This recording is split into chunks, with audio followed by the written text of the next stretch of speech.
everybody, this is Jack Hammer from the Santa Rosa Press Democrat. Hope you guys are all doing well tonight. Thought I'd come on and give you guys a little bit of a rundown with what I see happening with the 49ers roster. Kind of go through some of the guys who I think are kind of my rankings, I guess we'll do. So we'll go through the offense. We'll get through most of the defense as well. It'll take us about 45 minutes or so and go through there. We'll definitely be taking some of your comments and questions on the side as well. Let's just go ahead and we've got a couple of them over there to get started with. And we have Dabu Da who says, "Hey, Jack, what's the biggest surprise that you see on this roster?" I would say the biggest surprise right now would be probably what is happening with Jason Poe. So we'll get into that a little bit, but I really think Jason Poe has he's surprised me with where he is now compared to where he was back in early May when they did rookie minicamp. So we'll get into that a little bit down the road. But I think that's the biggest surprise is the fact that he might make this roster. Tom Bragg says 18 more days until we begin our ferocious assault on this league. That's great. There we go. And then look at that. We got Josh Mangold in the house. Good to have you back, Josh. It's been a while since I've seen you. I know I was teasing you a little bit on Twitter. Great to have you on here. He says, "Sup, Jack?" Hey, Josh. And he says he's interested in the running back room. We'll get into that because that's a really interesting room. I think the running back room is probably the most interesting of all of them just because of the talent that's in that room. Lucas from Austria says, "Hi, Jack. Nice to have a show today." Thanks, Lucas. I wasn't planning on doing this, and then I started thinking about stuff and just decided I'd jump on and share some of my thoughts with you guys today. And then we have Bomber T, who says, "Hey, Jack." And he says, and then we have real quick, we have another one. Sorry about that. Kevonte Knott. I hope I said that right. Kevonte Knott. He says, "What's up?" So, and then he also says, "We're going to have an interesting year." I think so. I think it is going to be interesting. And Bomber T says, "Do you think all these pass drops are due to Trey's touch on the ball?" Do I think all the drops are due to Trey's touch on the ball?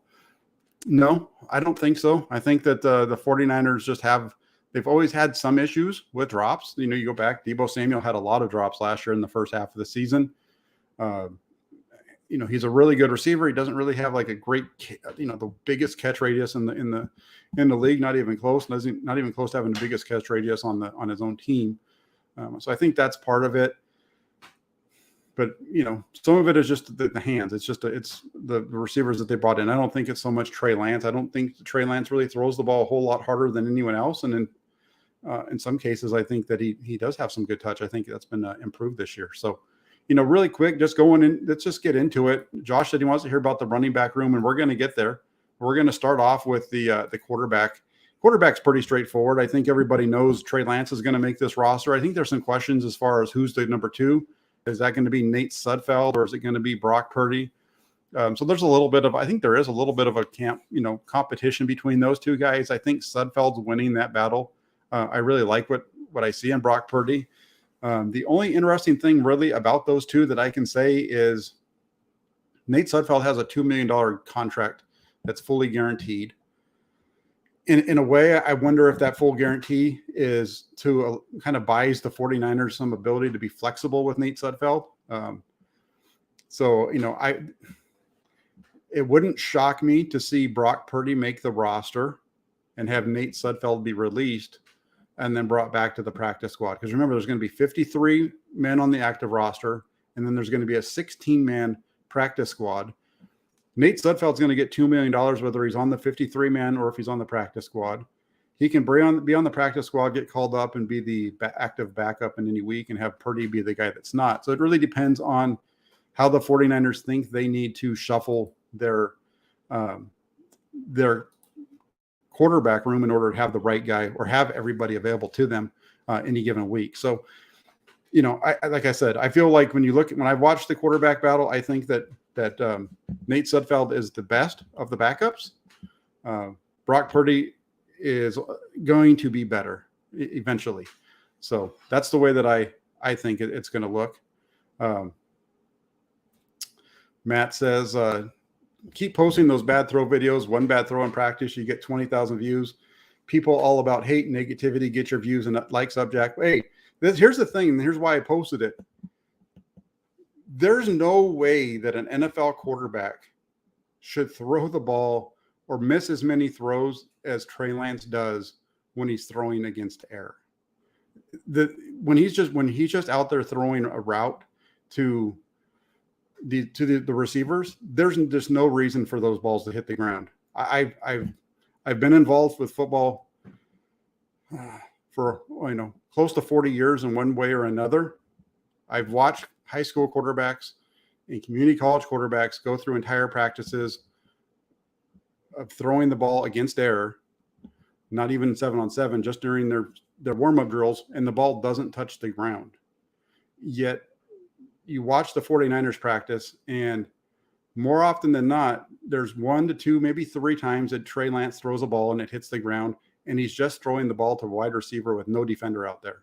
And that shouldn't be happening, at least not in my opinion. I don't think that, and that's why I made the comment I did on Twitter last night, is, those should be automatic.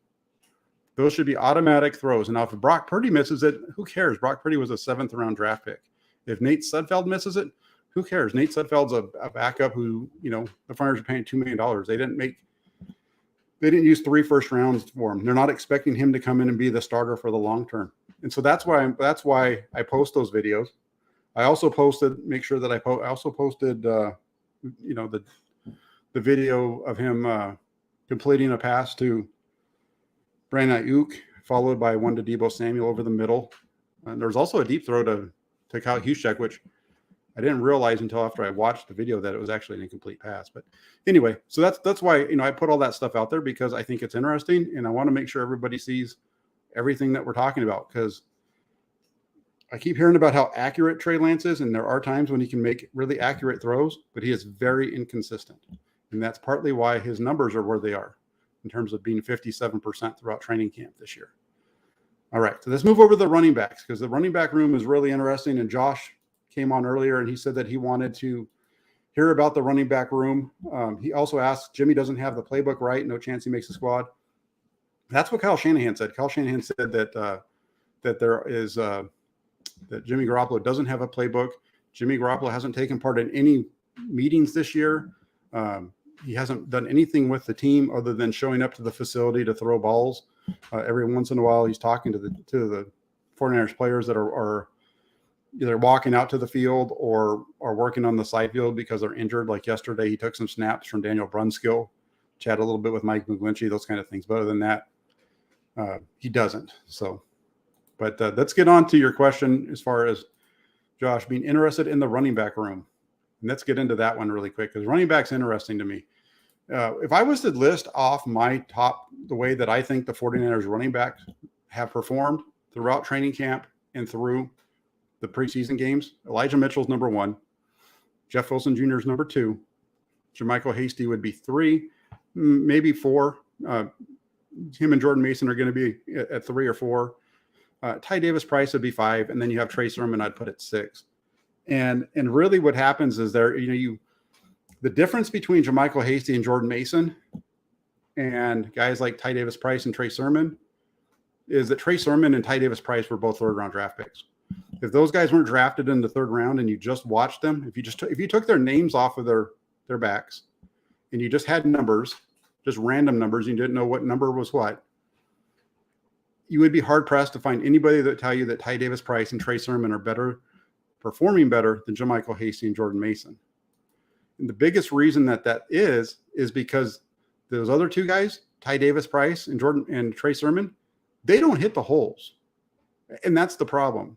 There's holes there that they run to the wrong place. Like, for example, there was a Ty Davis run the other night, picked up about 5 yards. I think it even made it on one of those highlight shows on YouTube that a guy from NFL Network does. And you see him out of the shotgun, and he bounces out to the right and kind of runs through the first guy. But as he's getting held, another guy comes and cleans him up pretty hard. That ball never should have ended up on the right side. That was a run that was designed to go to the left. And if he runs it to the right spot, the hole is there. And this is Ty Davis Price. It's there. Same thing on the 4th and 1. Ty Davis Price is supposed to be a big, short yardage power back.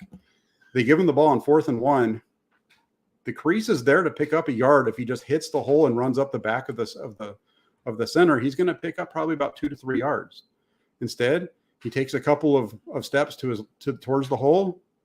It doesn't look like there's anything open, and he decides to run laterally to his right and get tackled for no gain. Those are big plays in football games. You don't look at it as big plays because it's a preseason game. But Davis Price just isn't running where he's supposed to go. The few times that he did, he had big gains.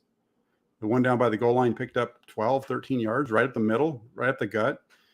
The one to the right side where he ran it, off tackle, ran it to the right spot, ran through a tackle, ran through some people, picked up a really nice gain on the right side. But other than that, he's just not going to the right spot. Same thing with Trey Sermon. We saw him a couple of times. There's one, I think it's a toss to the left side, and the hole's there if he just follows the tight end, Ross Dwelly, who was playing fullback. Ross Dwelly ends up blocking two guys. If he just follows his blocker like he's supposed to, he probably picks up about 5 to 6. But instead, he bounces it to the left, and he gains 3. And that's just not good. And then you look at the flip side, you watch Jermichael Hasty run the ball, and you watch Jordan Mason run the ball, and those guys are running downhill. They're making one cut and getting up the field. They don't have a problem running the ball between the tackles. I just think it's really not even close in terms of what they're doing. I would like to see a little bit more of Jordan Mason with the better offensive lineman, just to see if it pans out against a better defensive lineman. I doubt we'll see that this week, but we know what we get in Jermichael Hasty. I think Jermichael Hasty is a little bit better this year than he was last year. He's definitely doing a good job of running between the tackles instead of just taking everything to the outside. He's always been known to be able to get to the outside. It's that ability to hit up between the tackles, and he's been doing a much better job of it. So, Matt says, I think Sermon has been harshly judged. He did have a good game against the Vikings. Did have a bad game against the Vikings, but looked okay against Green Bay. I have heard Sermon been having good practices. I do like what I've seen from Mason. I can understand where you're coming from, because there have been some good practices for Trey Sermon. I wrote about it a couple of weeks ago, about a week and a half ago or so, about a good practice that he had. He had a touchdown run. He had some good runs there. I felt like the Green Bay game, he did better than his numbers showed. I thought his numbers were accurate for what he did against Minnesota, though. I didn't think he played well against Minnesota at all. So I can see why you would say that maybe harshly. I just don't. I wouldn't have him be one of my 4 if it was up to me, just looking at the way that they performed. Josh asks, interesting, do you think they will try to put Mason on the practice squad? They might. I think if they try to do that, I think he's going to get picked up, though. I think he's shown enough that somebody will get him. The other hard part about it is if you put him on the practice squad, they can come and they can claim him at any point unless you have him protected.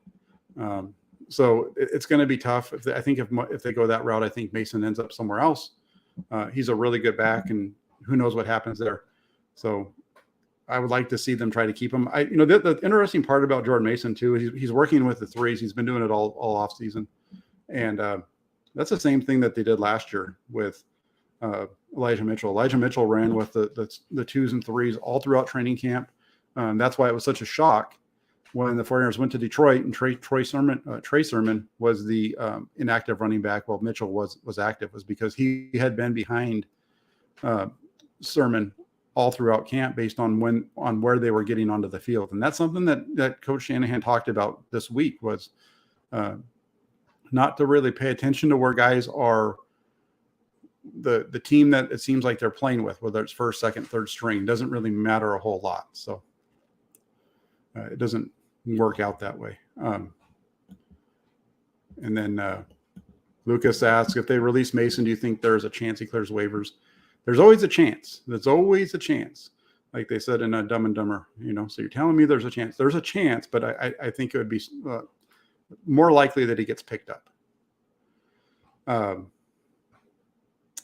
No, David. The 53-man roster is going to be coming out on Tuesday. That's when it has to be done. There'll be cuts and things throughout the weekend. They play on Thursday night. There's a long stretch between Thursday and the cut down day, which is on Tuesday.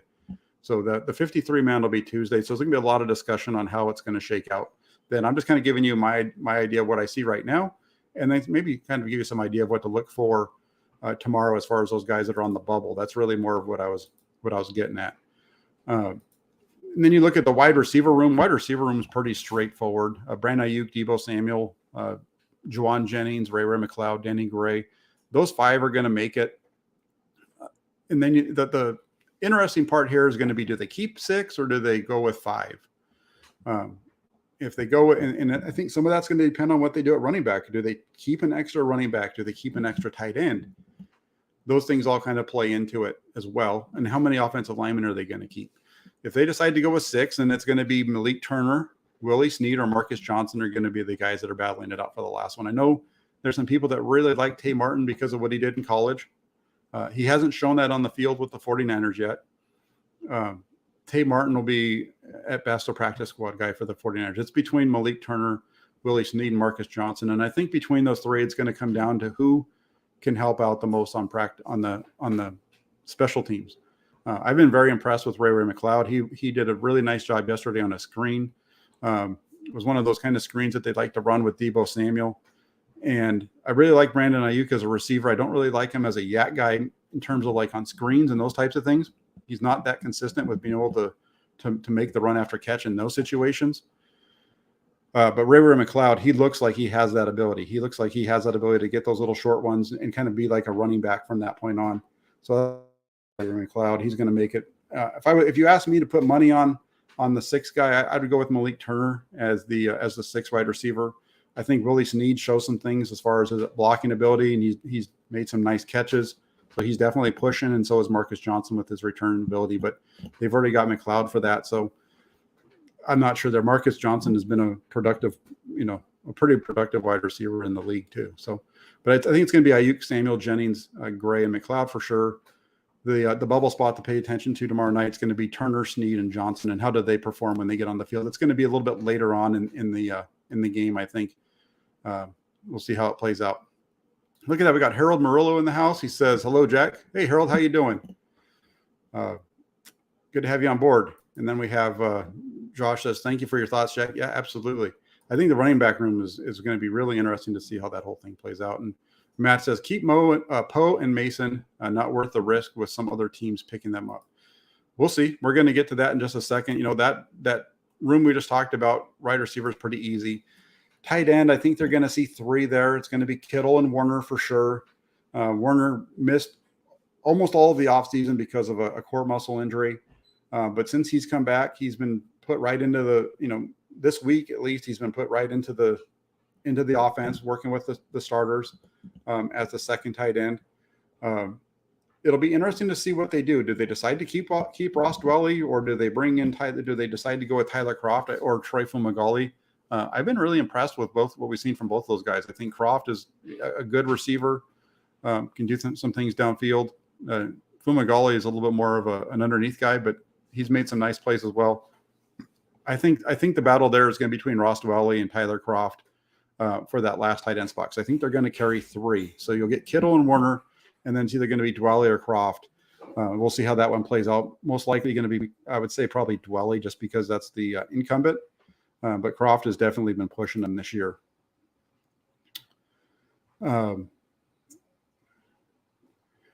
Let's get on to look at that. I skipped over the tight ends with my little banner. Shucks. Let's get to the offensive line. This is going to be a fun one too, because I know you guys are all about one of these guys. Trent Williams, Aaron Banks, Jake Brendel, Spencer Burford, Mike McGlinchey. That's your starting offensive line for the 49ers if everybody's healthy. Colt McKivitz is the first man off the bench. He seems to be the guy that they want to be as their top tackle behind McGlinchey. Jalen Moore returning from injury. I think he's a little bit of a question mark. Where does he land here? I think watching Jalen Moore, he's much better on the interior at guard than he is on the outside at tackle, but they've really been forcing him to play tackle throughout this offseason until he got hurt. But he returned to practice yesterday. So we'll see how that works out. But I think it's going to be Williams, Banks, Brendel, Burford, McKivitz, Moore, Daniel Brunskill. That's your top 8. And then you have Jason Poe, and I think he'd be the 9th. The question mark here is what happens with McGlinchey and Brunskill. Are they healthy or not? If Brunskill's not healthy, then Jason Poe makes the roster for sure, because he'd be there. He'd take it. He would take. Right now, I think he's 9. I think Jason Poe is the 9th guy. So if they're going to take 9, Jason Poe makes it automatically. If they're going to take 8, then Poe needs Daniel Brunskill or McGlinchey not to be able to go week 1 and maybe not be on the roster or be put on the physically unable to perform list or what have you in order to make it. I really like Jason Poe. I see a lot of ability there. I think the 49ers could probably sneak him through to the practice squad. I think the fact that he's undersized, I think still some teams are leery of. But we'll see how that plays out. I really like him, though. The guy is extremely fast. You can see him. He just jumps at you with how fast he gets off the line of scrimmage and gets up to the second level or comes on the line for pulls and stuff.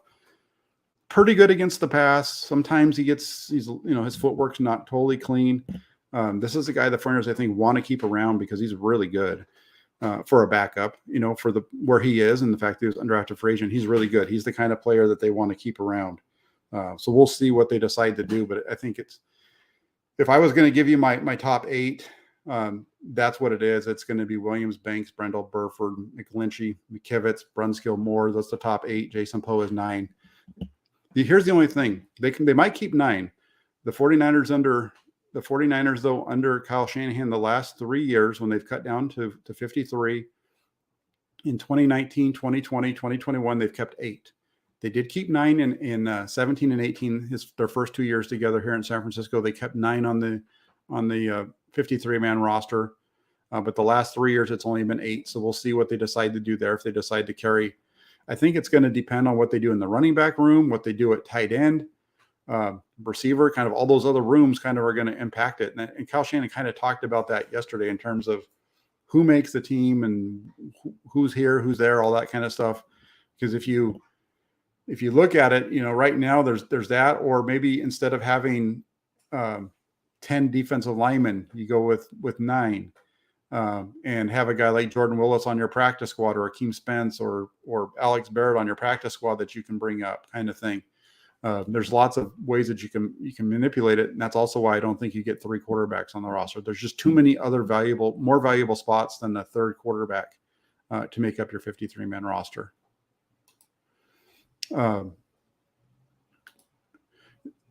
Jay Tan wants to know, Jack, are you concerned about Jimmy Ward's injury and how long it may last? Yes, there has to be some concern about this because he's a veteran who is a very good player. Hamstring injuries are never a good thing. They tend to kind of linger for a long period of time if you don't give it the proper amount of rest. They've said that his availability for week 1 is in doubt. Haven't said that about beyond week 1. The 49ers have actually been pretty good when it comes to these soft tissue injuries this year, as far as saying that player X is going to be out for say 2 weeks, and they've been pretty good with saying that, and then that player returning in about 2 weeks. I think they've been a little aggressive in terms of being playing it on the safe side, right? To get guys off the field early, because you can see what Charvarius Ward brings, you can see what Emmanuel Mosley brings, you can see what Jimmy Ward brings. So maybe that's part of it. Maybe they're just being a little bit more on the cautious side with Jimmy Ward. I definitely think should be some concern when it comes to that. But at the same time, you look at that group and I think right now they have Talanoa Hufanga, George Odom. Those are the 2 that have been starting. Then you have Travarius Moore, and then Tayshaun Gibson, Dante Johnson, Taylor Hawkins. That's your 7 men that you have at safety. I think in some ways the 49ers may want Tayshaun Gibson to supplant Tarvarius Moore. They've been putting him out there at times ahead of Moore over the last couple of practices. I know they did that yesterday. At times it was kind of a mix and match of those 2 guys. So we'll see what happens. But that's the other thing with Dante Johnson too. Dante Johnson is the guy who I think ends up on the practice squad because he's flexible with that. And he's so good at it because of his ability to play, outside corner, in the slot, at even any of the safety spots. So when it comes to that injury that awarded, it's definitely a big deal. Hufanga and Odom, I think, will be your starters. And then you look at the backups there, Moore, Gibson. It's going to be interesting. Do the 49ers do the 49ers, depending on Jimmy Ward, like if Jimmy Ward's injury is bad enough that he can't play week 1, is he going to be able to play week 2? Because if he can't play the first 2 weeks, do you decide that you're going to keep an extra guy? Because when you look at this roster, unless you have Quantrez Knight, in there, or Dante Johnson or Tayshaun Gibson, you could be going into week 1 with only 3 safeties, because Ward, Mosley, Womack, Ambry Thomas, Deommodore Lenoir, none of those guys can play safety. I think it's going to be a little bit of a, you look on this, since I'm already there, and just talk about safety in the cornerback position, just talk about the secondary as a whole. Charvarius Ward, Emmanuel Mosley, Ambry Thomas, Deommodore Lenoir, I think those are the veterans that are there. Sam Womack, I think, makes a team. But the guy in the bubble there is Ambry Thomas. Does Ambry Thomas make this roster over Tariq Castro Fields? That's going to be a tough one. They used a 6th-round pick on Castro Fields. Quantrez Knight's kind of in that mix, mostly because he can play safety as well as in the slot. But he's performed well. But you have Sam Womack and Deommodore Lenoir have done really well in the nickel. So I think that's going to be really tough. Do they decide to keep 4 or 5 at safety? That's going to be a big decision for them. That's going to have repercussions throughout the rest of the roster. So we'll see how that secondary works out. But that's, I know I'm kind of all over the place, but just kind of giving you guys a look at it. It's Ambry Thomas. When you look at the secondary, Ward, Mosley, Womack, Hufanga, Jimmy Ward, Deommodore Lenoir, George Odom, Tarvarius Moore. I think that group of 8 is pretty well locked in. I think Tarvarius Moore might be on the bubble there as well, though, with Gibson, and same thing with Ambry Thomas. So I think in the secondary, Thomas and Moore are the 2 to keep an eye on there. And then we get to the linebacker room, and the linebacker room for the 49ers is just amazing. It's been extremely solid. They have guys. When you look at the 49ers linebacker room, there's definitely a group of guys there that could start for a number of teams in the NFL. Obviously Fred Warner is an all-pro. Dre Greenlaw is very good. Azeez Al-Shire is a very good player. They all kind of benefit from playing with Fred Warner. But, you take that group out and you look at, a guy like Oren Burks, Demetrius Flanagan-Fowles, and then Marcelino McCrary-Ball. That's been your starting lineup for the first 2 preseason games. And that group of 3, McCrary-Ball, Burks, and Flanagan-Fowles, they look as good as any starting lineup in the NFL. And this is the backup group for the 49ers.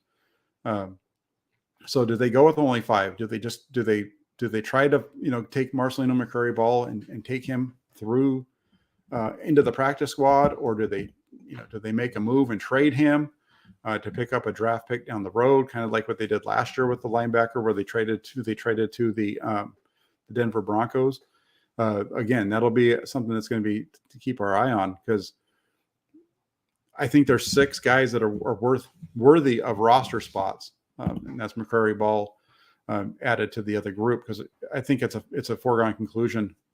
Behind Warner, Greenlaw, and Al-Shire, you're going to get Flanagan, Fowles, and Burks because of his special teams ability. So it'll be the one to keep an eye on there is McCrary-Ball, and see what he does.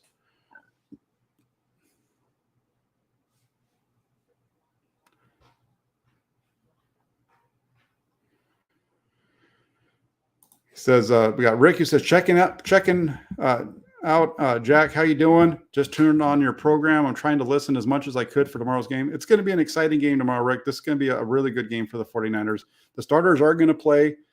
There was a report yesterday that they were going to play a half, because that's about what Shanahan said. He thought he'd get a half, no more than the half, though. Today on KBR, Kyle Shanahan said that it's going to be a couple series, but he also said that that he wants to see the offense get into a groove. So you'll see the starting offense. How much the starting offensive plays depends on how well they're doing. If they're moving the ball and they have a long touchdown drive, or they're moving it well, I think you see a couple series out of them. If it's an issue where they're struggling, though, you're going to see them play longer and through the first half. This has always been the game, the third preseason game, going back to even go back to the old days, back like my old days when Joe Montana was the quarterback, even Steve Young during Steve Young's days, when those guys were the quarterbacks. Week 3 was always the week that the starters played the entire first half. They'd usually come out after halftime and play a series after halftime just to go through that process of going in at halftime, going through the halftime, coming out after the half, and then and playing, and then they leave after the first series of the third quarter.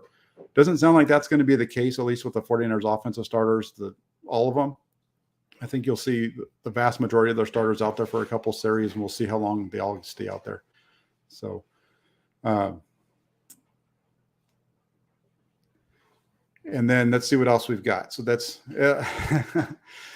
Josh, he wants the 49ers to score fast and get out quick. Hey, that would be a good thing, really, for the 49ers. If they can get a couple of touchdowns quick, first drive, second drive, whatever, if they can just move the ball really well, they might be able to burn up most of the first half with just a couple of long drives. If you go back and you watch the game on Saturday, their offense had those 2 long drives to open up the second half, and the game was, into the third quarter, a quarter of the way into the third quarter before they got their third possession of that. So Rick says, Jack, think the 49ers should go with 5 running backs. I hear you. I think the 49ers have the talent to go with 5. The problem with that is they have so many other spots on the roster. Do you take 5 running backs and go with just 5 wide receivers instead of 6? Do you go with 5 running backs and go with only 8 offensive linemen? Do you go with 5 running backs and go with 9 defensive linemen instead of 10? Those kind of things. That's partly why it's so tough to come up with this roster, this final 53 man. It's tough because there's just so much talent on the back end of this thing. It makes it really tough. I think this is the toughest one in the last 5 years, at least of the Shanahan era.